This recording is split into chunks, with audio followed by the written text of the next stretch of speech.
Dear Venerable sisters and brothers, Dhamma friends, today also we are going to start our question and answer session. I would invite Sarat to present the written question, please. Dear Bhante, since the retreat has started, the best experiences I had by far were ironically when I was very tired and sleepy. While I am fresh, well awakened and resolute, I wouldn't say that my meditation is too bad. In fact, the progress I am having during the 4 days so far is pretty good. But the difference when I am tired is big. Is this something I should really worry about? Thank you. You must be really happy about that. This is what you call vipassana. All negative thing in the life is positive.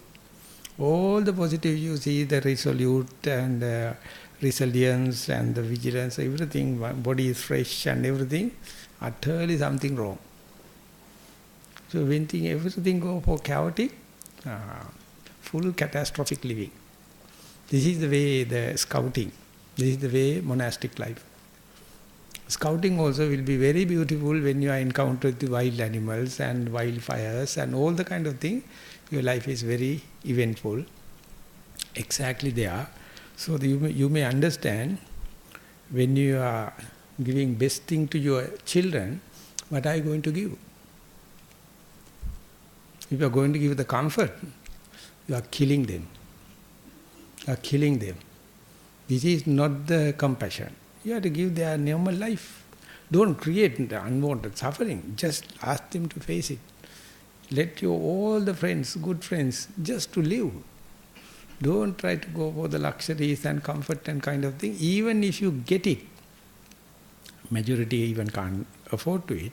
Even you get it, you become so lethargic. You become dependent on the switches and the buttons and the luxuries. But when the difficulties happen, you are vitally living. You are fully living. So ultimately you find the blessings in disguise. So this is the point where the Buddha is vibrant. You can see when and where the difficulty arises, and the Buddha says, your best of your meditation happen when you get a chronical disease and the continuous pain, then you are with full of mindfulness. And when you are met up with unexpected, unavoidable disaster, and if you can just remember, even the disaster is there, mindful, is such a novelty, such a freshness is there. So therefore share it even with animals, even with trees, even with anyone, let alone the human beings. Don't try to avoid the mishaps, or lethargic, or tired, or exhausted. And more you learn the art of how to be glad under such circumstances, then only you start to live. So therefore nothing wrong, only the last sentence is wrong in this letter. What is wrong with it? That is the wrong phrasing. All the rest is good. Saranai, dear Bhante, I have few questions from last sermon. First one, what is the connection of Vijnana to Sita? When I die, my Sita goes for a rebirth, or is it Vijnana? Second question. The first one is, these both are synonyms. Vijnana, Mana, Chitta. Of course, there are little nuances, different shades of meanings are there, but they are considered as the five aggregates are concerned. Vijnana, Mana, Chitta, Mano, all considered as synonyms. So therefore, just take it granted, these are synonyms. In the vacuum between two breaths, is it energy? I did not understand what you told yesterday. So that is, before coming here, we had a wonderful, brilliant 5 days with children, from the age 4 to up to 18. And about maximum was 13 children, sometimes it was 6. So you can imagine sitting with children, there's a two young boy and girl always making trouble. I mean making noise, not trouble, and they are hitting the ground. And I just asked them to just everyone sit calm and quiet, and then we listen to our calmness. So they are managing not to give any calmness, banging on the ground, and their mother is just look after. But I feel so much grateful for their mothers. I mean, throughout that they have to take care. So nothing I can do for the silence, because one girl is so cute, running up and down, eating something, drawing and dancing while we are meditating. Other one is banging on the ground. So what I did was, I got a ball, a ringing ball. I told those who are attentive, I am going to ring the bell and just listen to the end of the sounds. And if possible, listen to the sound of silence. And then I gong the bell and sitting, and sound is disappearing. So these two are giving so much of noises. But if you keep on listening to the sound, at the end, no sound, but you are listening. No hearing, but listening. That is what you call sound of silence in a rhetoric way. So then I ask each and every girl and boy to experience, share what is the sound of silence at the end of the gong. And some told, I just merge with energy, and I can sit few minutes with. And some people told, empty room they draw and say, this is where I was after end of the sounds. And it was a project. Everyone has to write something on the sound of silence. So next day, 1 o'clock, I got 5 minutes late, and they were so excited to present their projects. And one person came running, told Bhante, they are waiting till you are coming, presenting the projects. So you can see how when they are experiencing sound of silence or absence, what do they feel? And they don't find any difficulty in communication. Some of them are drawing, some of them are telling, some of them are trying to experience it. And you find this merging with energy, silence, nothingness, and that is more refreshing than the people know the language. People know how to communicate, they communicate very nicely. So therefore, do it again and again, at least you know where to look into now. The day you experience it, you will spellbound or dumbbound, you can't explain it. That is the beauty.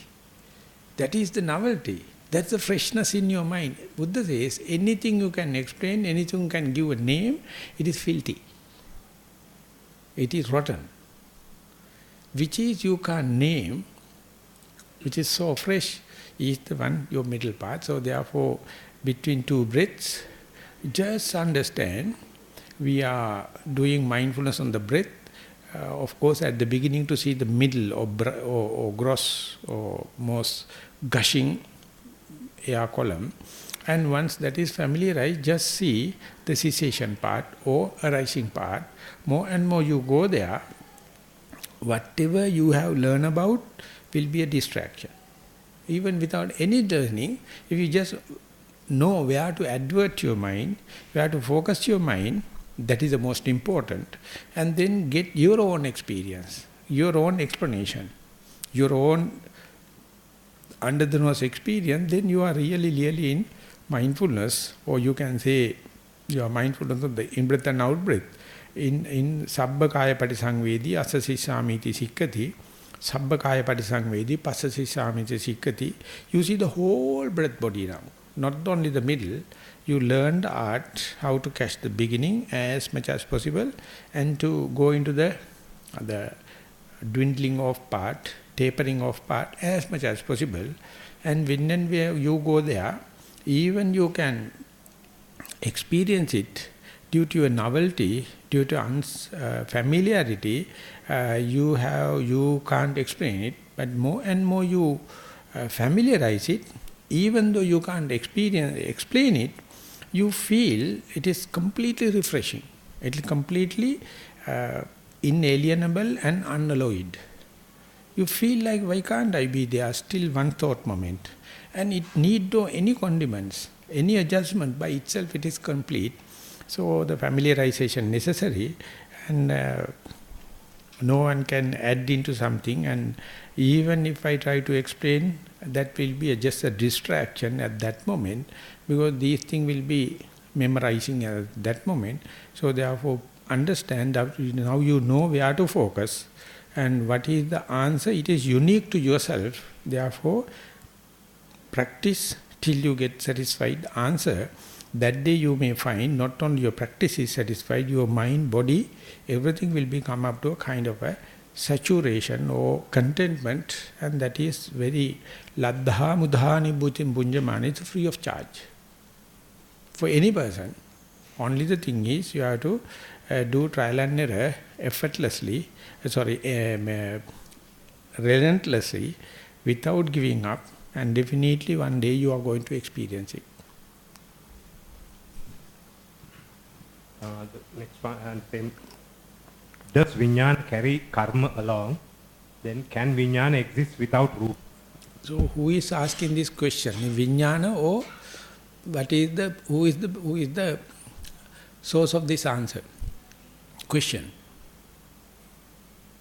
Do you think that Vijnana really wants to know what is Vijnana is? So don't get carried away by this magician. By asking question, it is leading nowhere. You are just eccentric. You are expecting other people to answer. Just see, this is the trick of the Vijnana.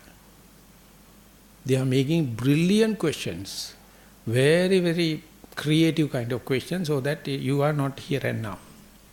More than any question, any answer, try to be here and now. One day you can see the jurisdiction of the Vijnana, how tricky, how cheating, how perverted. And so you have to understand, if someone is going to show you, you will feel humiliated, you will feel disgusted, you will find fault with the other person. But let the mindfulness to show it itself, and you may understand the root cause of the question is just to misdirect yourself. You make yourself eccentric, so that you are expecting other person will give a brilliant answer. So it is my duty is just raising question. In Vipassana it is not the way. Now you know the path, you are not complete yet, but you are on the way to the completion. So be here and now as much as possible. It do not appear much connected, the question and the being here and now. But the day you experience here and now more in a familiarized way, you can see the root cause of this question, and rather than the theoretical answer, the second person is going to give. Therefore, simply my hint is, this question itself is by Vijnana. May your selfless work for Dhamma grow from strength to strength. Dear Most Venerable Bhante, this refers to yesterday's sermon, Dhammadesana. When I was observing air element through Anapanasati meditation, I feel stiffness, tension, and sometimes temperature difference at my nostrils. I think these are properties of earth and fire, dhatu. Could you kindly explain about this, please? So starting point is the air element. Air element is stiffness, tension, movement, the holding capacity, holding character. They are just called air element. Heat and cold are the attribution to the heat element. The heaviness, lightness, smoothness, roughness, softness, hardness, they are the attributes to the earth element, and the cohesiveness, adhesive nature, and fluidity is the water element. So even though you start with the air element, whatever the other distraction, they are just another element, nothing. You are going to give it is a pain, or it's a sound, or whatever, everything is nothing but elements. So you keep air element as your starting point and let everything happen, and you can see elements are happening. The day you become thorough on these elements, you will so thorough with the element, you can't see in and out. You can't see me and not me difference. The elements are working in such a way without respecting our limitations, so our recognition. So ultimately you can see elements are working. You can't make me and not me. And you can't make that is male or femaleness. Elements are completely irrespective of your recognition, and therefore it is a kind of a international language, but it is not international. Even if you going to talk with extraterrestrial beings, still the elementary language will be the truth. You can't speak with English. But the hardness, softness, stiffness movements, exactly the same for the celestial beings also. So therefore it is equal to the Buddha, equal to the any Arahant. So therefore when and where you are try to be with heat and cold or stiffness, tension movements, you see they are not concerned about whether it is working in a living organism or not. They are not concerned about whether it's male or female, not concerned about your age, not concerned about your education. So therefore you come to a common ground, you are learning kind of a universal or cosmic language.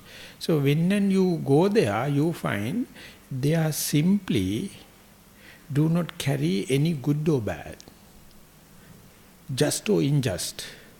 They are merely elements.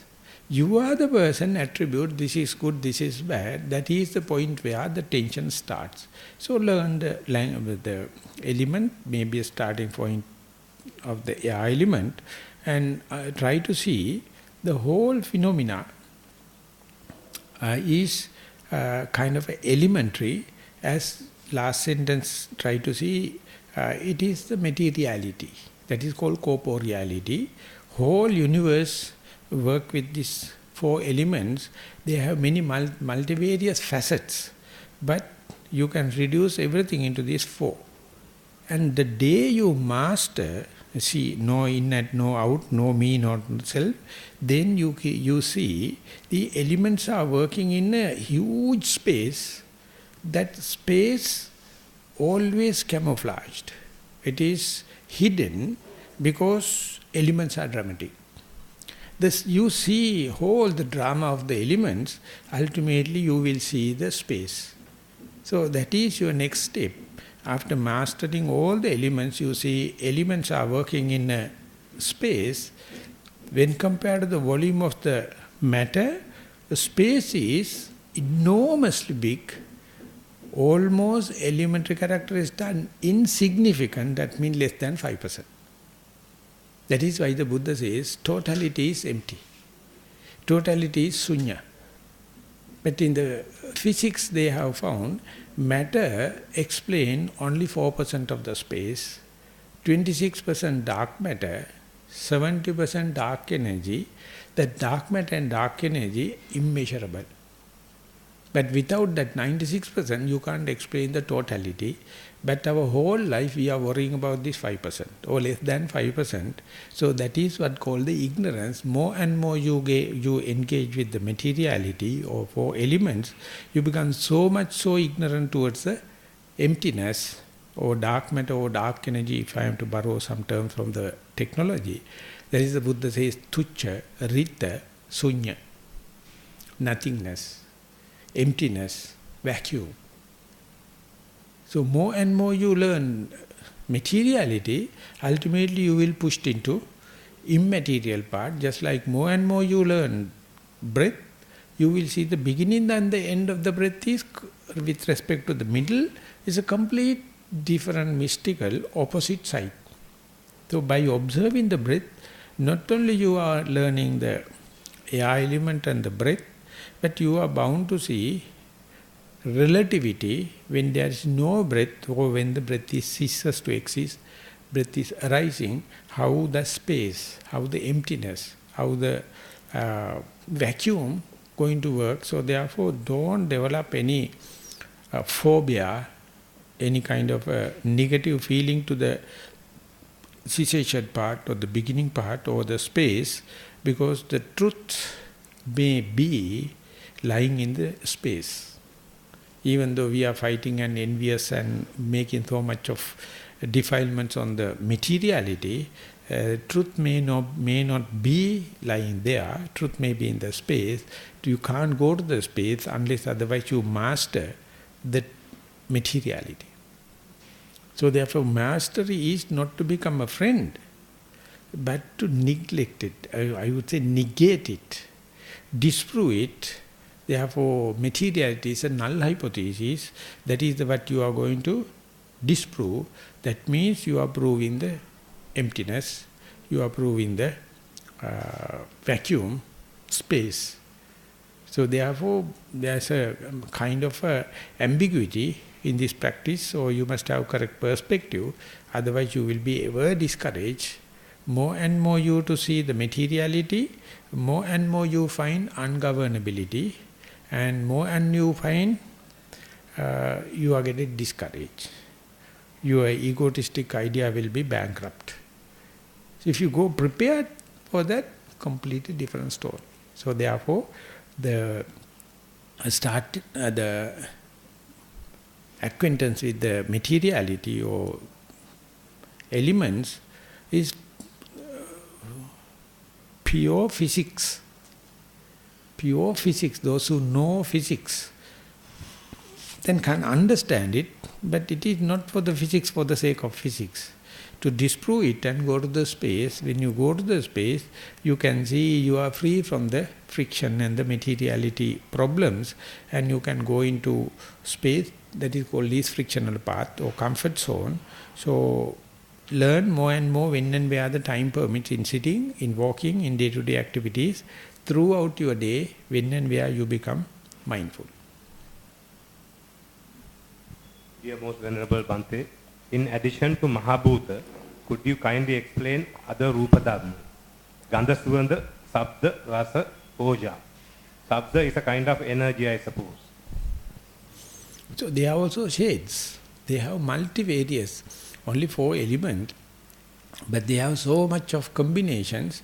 Ultimately you find visual objects, sounds, smell, taste, touch, and ultimately they are mental images. So everything is, materiality is concerned, only these 4 elements.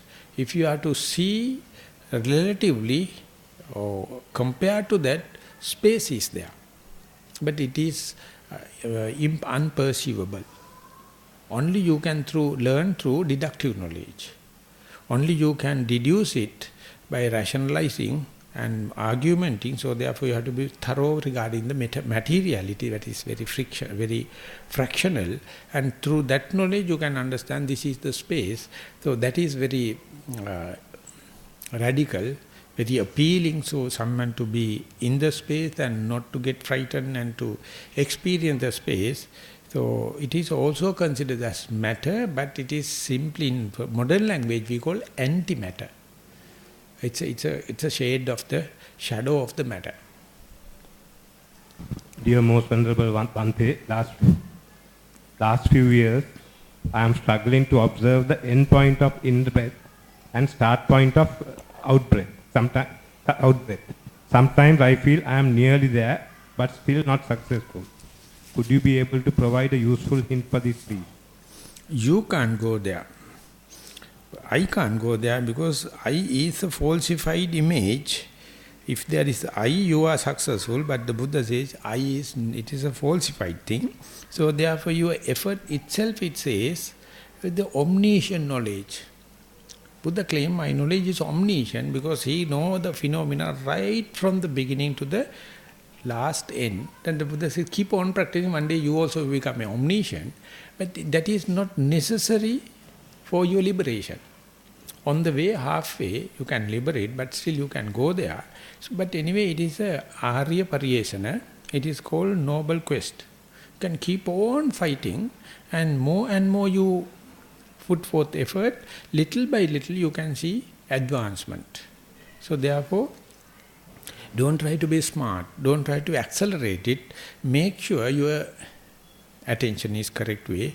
You have adverted the mind in the correct way, and a lot of discouragements can happen. That's a good sign if you know the Dhamma, and don't get discouraged by this kind of boredom and kind of thing.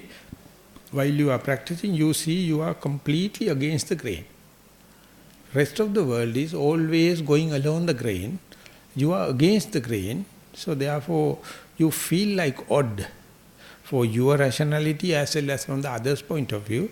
But that is the way the Buddha says, that whenever the truth or reality going to manifest, you feel you are against the grain. So that is what last few years it explained. But you appear to be on the correct path. Find your own ways and means, and ultimately, the day you find the ways and means correct, that you will be in your destiny. Dear Bhante, the breath upper right lip, in and out breath, very fine, come to a point like a needle point. The in and out breath have no beginning and straight to the spot. There is no like or dislike, just the spot, but still aware of sounds and pain, but no interest in them. Though at times go to the sound or pain, it can quickly come back to primary object. Automatically got the spot. Appreciate very much for Bhante's advice. So it says that when the mind is full of lust, when the mind is full of desire, it is like you are throwing a stone into a mud. It sinks in and grasped into mud. When and where the practice is going there, not you are enlightening, but within 1 hour it may be. After a while it like appear you are throwing a stone, you are throwing a rubber ball, again a stone, it jumps back. Because it is no more lustful. It is no more desire is playing a big role. So therefore even the breath is there. It is nothing to be so hilarious. The sounds and pains are there. Even you try to see or hear the sound, mind is disinterested, come back. This is pachyutavartati, or bumping back, is a kind of a sign. Your lust is reducing now. Your attraction is reducing. The magnetic power is reducing because whenever you see one object for a long time, its attractivity reduces. Not only that object, with respect to that, even the other objects to that mind appear not much attractive. So it appears like a pachyutavartati, the bump back. So it's a good sign if you can maintain that situation for long. That means during that time no attachment. And instead you see the detachment, something like a reaction, something like a unexpected, unwelcome situation. But you have to understand this is because of your successful meditation only. This the bumping back happen. Keep on practice, but don't torture yourself. See that within few minutes of practice, specifically when you are now in the 3rd day, 4th day, 5th day, your mind is seasoned to that situation. Under such situations, you can verily understand and be aware of the sounds, but you can't see the content of the sound. And you know these sounds are not addressing to me. And you can see a lot of pains are there. When compared to the life principle, life experience, they are bearable. A lot of thoughts are there, unwanted thoughts, but they are not invited guests. They are not your own thinking. They are the gate crashers, so why worry? Even if you're going to see the connectivity of the thought, they are inner thoughts. They are background thoughts. Unless otherwise you go there and give a value. So this is the situation. So it says therefore, the sounds comes to go. You are the very person disturbing the sound, then you complain about the sounds. Otherwise sounds not going to stay at your eardrum. Never. It comes to go. Whenever you are complaining, you are with the sound. You attach to the sound, positively or negatively. Thoughts are also there, just like the germs or seeds of the fungus in the air. If you keep a wet slice of bread, it get rusted, or fungus will come, settle down on the dry slice of bread. But if you keep a toasted slice of bread, it is not going to rot so quickly. Everywhere the germs are there. It depends on the substrata. If your substrata is wet, it's so absorbing, welcoming, make a hotbed for germs to grow, and you may complain about the germs. At the same place, if you give a toasted slice of bread, it is dry, the germs never find the anchorage, so therefore let all the distractions happen. The anchorage, the absorption is selective. Please remember, absorption is selective according to your likings and dislikings, according to your personality traits, according to your habits. And therefore don't find fault with the things outside. You have to understand your filter has some holes. Some big chunks are coming in because your filter is no good. It is not the sounds, it is not the thought. They are always there. But what you absorb, what you grasp is selective. So it's a very good sign to indicate who am I. It's a very good sign to indicate what are the personality traits. When I open my mind, what it is sucking, what it is absorbing, what it is attracting, that indicates my hidden character. So therefore, these external distractions are very good tests.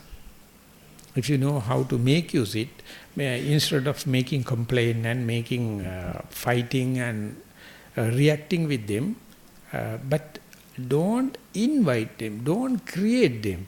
That is not the idea. Whenever it is happening, see your reaction, see your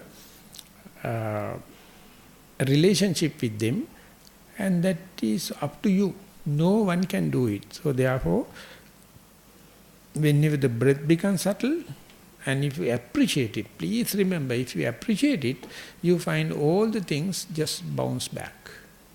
And still you can be aware, not that distractions are inflicting, and therefore there's rain, but if you make a determination not to get wet, imagine if you have a magical power not to get wet, so others are waiting in the shades and wearing raincoats and umbrellas, you are traveling without get wet. So that is how the develop mind. So it is, don't take this mind as permanent thing. This indicates, if you can train your mind, you can change your brain. These are temporary signs, but you have to live up to that, and one day you can realize it, you can live up to that. So it is up to you. This is experimental level, you are demonstrated. Distractions are there, but they are not inflicting because of your immunity. Dear Bhante, thank you for leading this wonderful retreat. It has been truly energizing and inspiring. My question is about the general practice. After reading the book, The Progress of Insight by Maha a few months ago, I developed a certain keenness for attaining the 7 stages of insight and path and food. I now regret having read that book, since I feel that this knowledge and the desire to advance along those stages prevent me from simply practicing in the here and now. Do you have any advice for overcoming this keenness with metta? As far as you know the disadvantage, you are one step ahead. You know, you have the knowledge, and you know this knowledge is leading rather than more than the practical insight or direct experience. As far as you know, it is less harmful. If you do not know, you will be chasing behind lucrative writings and the books and kind of thing. Ultimately, you put that theoretical knowledge before your practice, or put the cart before the horse, so you are wasting your time. But you can understand now. So therefore his disciple, Upandita Sayadaw, he says, theoretical knowledge is not always destructive, if you know how to handle it. So therefore have the theoretical knowledge in due place. You don't put it in forefront place, then it will lead, and it will not lead, it will master you, you will become slave. But you have to use the knowledge. Being a master, knowledge is a slave. Then you know how to use the tool. So therefore, as far as you know, your theory understanding is Dhamma's lucrative and leading and always imagining, so much so, not to give the priority for that, keep the practice forward and you can master the knowledge. Otherwise, it is really problematic. So therefore, there's a reason to be glad. Last question. Most Venerable Bhante, while noting left and right legs touching the ground during today's walking meditation, thoughts of future planning arose and took control of my mind. So I did not feel the feet touching. After a while, I noticed the loss of control, and thoughts vanished. I again felt the touching.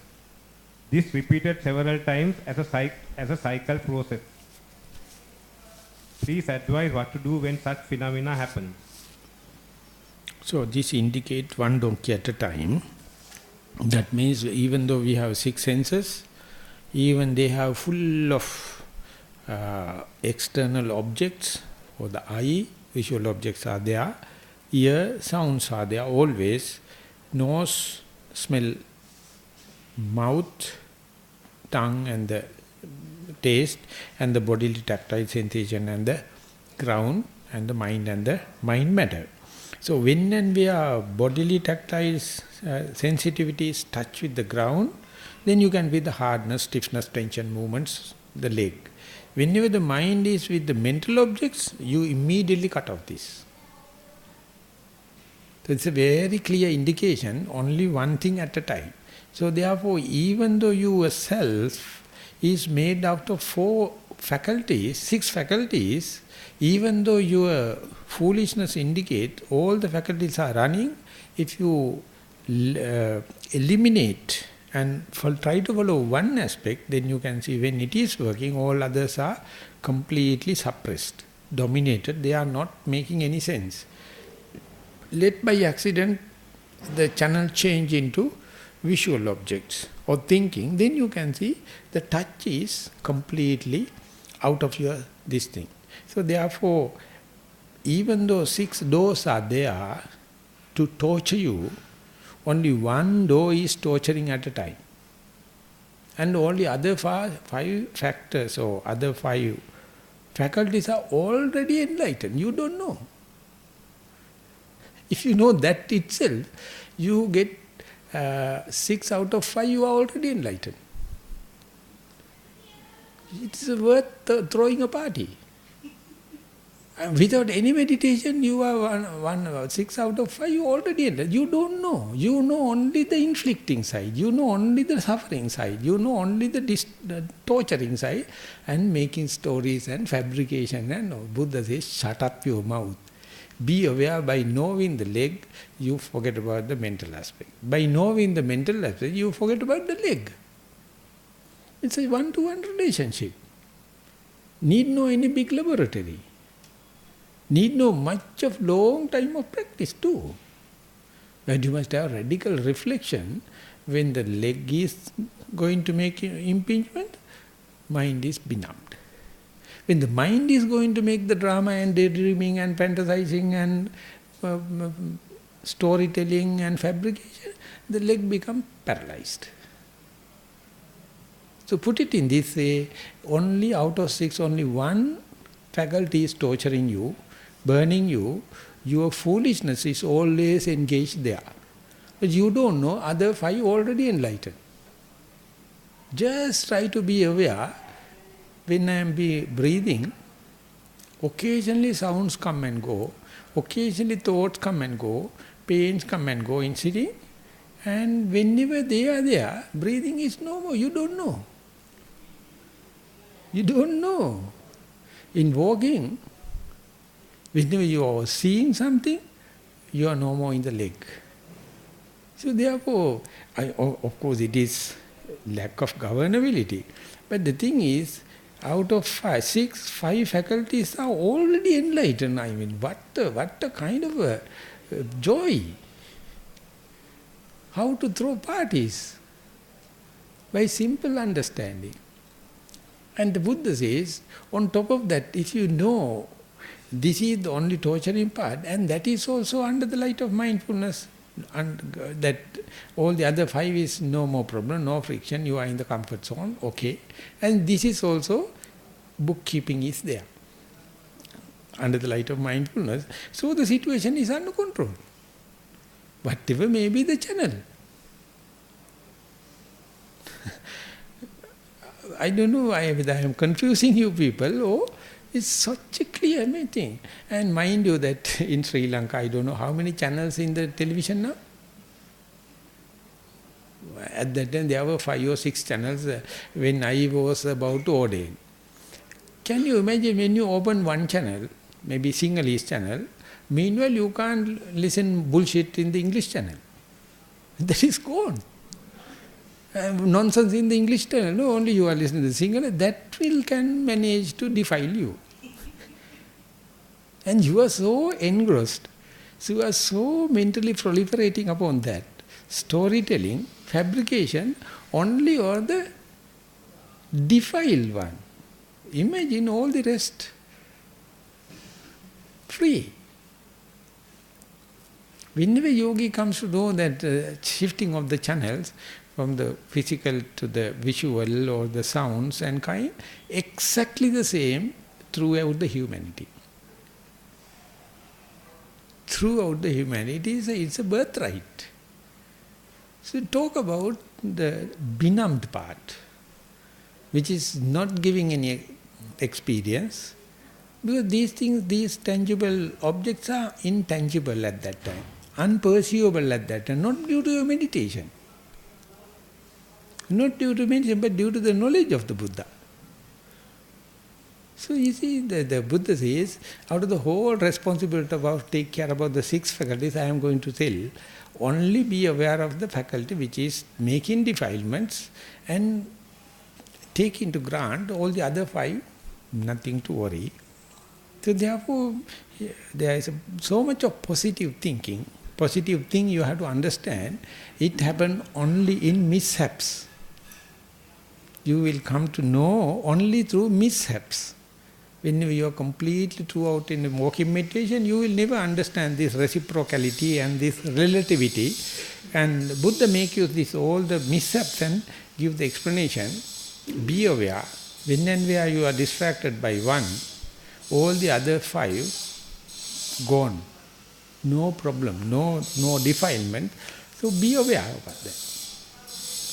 And it's very difficult for you to convince other person because he made the whole world out of that 1/6. You see how much imagination, how much mental work, how much hallucination to fulfill the whole story. Your whole experience is only 1/6 of the picture. Imagine instead if you can have all the 6 open, I mean, it is theoretically only possible, and that is the kind of thing Buddha is claiming as omniscient. At a given point, he is aware of all the 6, but not biased to one. One may be active, but he is not biased to that. He is aware of all the kind of, so that is why I call humanity. Otherwise, we are not human. When we are seeing, we are seers. We can be a listener meanwhile. And when we are listening, we are listeners. We cannot be the other way around. So becoming human means you reduce everything to the Nama Rupa and be aware of the Nama Rupa. Then you have the whole potential, whole possibilities are there but not manifested. You be in the center. Even though it appears like boring, but the complete potential is there. The complete possibilities are there. Then you have to understand, to be there, to be focus on this Nama Rupa without manifested into the senses or six faculties, it is the most primordial form, it's the most purest form, it's the most undefiled form. For that, only thing you have to do is doing nothing. Doing nothing. Be aware.